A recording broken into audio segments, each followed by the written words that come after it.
नमस्कार, किचन 705 मराठीमध्ये आपलं खूप खूप स्वागत। आज मी शकरकंदाची खीर करणार आहे। हे बघा, 500 ग्रॅम शकरकंद आहे, दूध आहे, वेलची पावडर, पिस्ता, साखर आहे अर्धी वाटी, थोडे ड्रायफ्रूटचे तुकडे। हे बघा, सर्वात आधी शकरकंद उकडून घेऊया।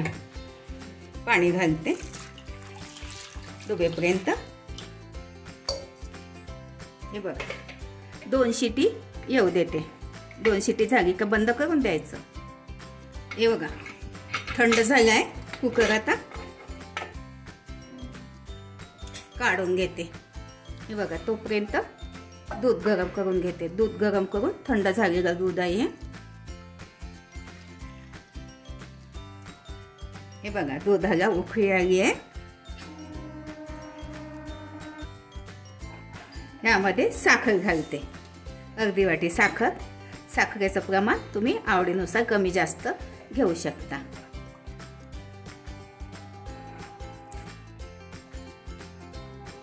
हे बघा, आता पूर्ण याचे साल काढून घेतली वरची।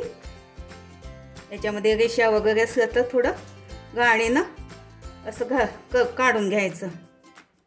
हे बघा, याला मॅश असं बारीक करून घेते। चांगले शिजले बघा। मोठ्या साईजचे कंद असले तर 2 शिटी जास्त होऊ द्यायची। याच्यात रेषा वगैरे असं काही आहे नाही।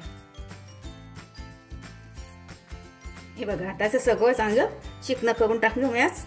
याच्यामध्ये रेषा असल्या तर काय करायचं, असं थोडं असं घेऊन घासून घ्यायचं, पूर्ण निघून जाते। पण मला करायची गरज नाही पडली।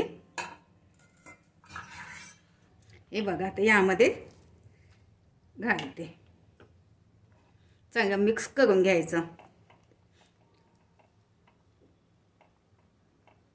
हे बघा, आता हे थोडं 5 मिनिट शिजू देते। तोपर्यंत मी हे बघा, दूध पावडर घेतली आहे। ह्यामध्ये थोडं दूध घालून भिजवून घेते। तुम्ही ह्यामध्ये खवा पण घालू शकता।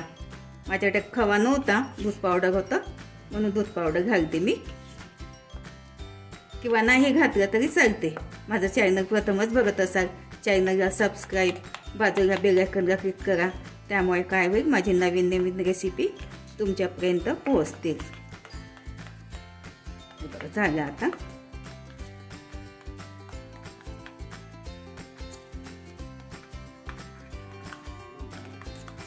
गाठी पडल्या नाही पाहिजे, चांगलं हे करून घ्यायचं।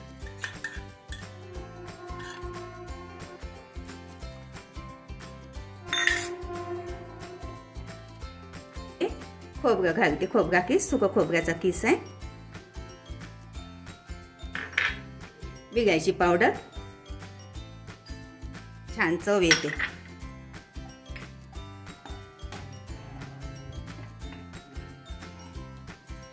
थोडे काजू बदामचे काप,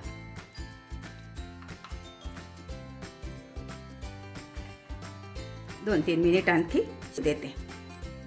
हे बघा, होतं सगळे आहे। ह्या आधी मी शकरकंदाचा हलवा, पुऱ्या टाकल्या माझ्या चॅनलला बघून घ्या।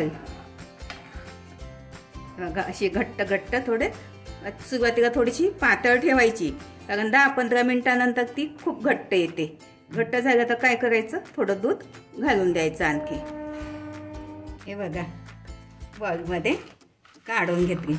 थोडे पिस्त्याचे, बदामचे काप घालते, काजू बदामचे शोसाठी।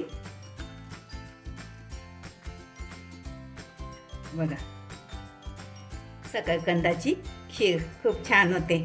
अशा पद्धतीने करून बघा, खाऊन बघा। व्हिडिओ आवडल्यास लाईक, सबस्क्राईब करा, कमेंट्स करा। मस्त खा आणि स्वस्त राहा। धन्यवाद। भेटू पुढच्या रेसिपीला। तोपर्यंत नमस्कार।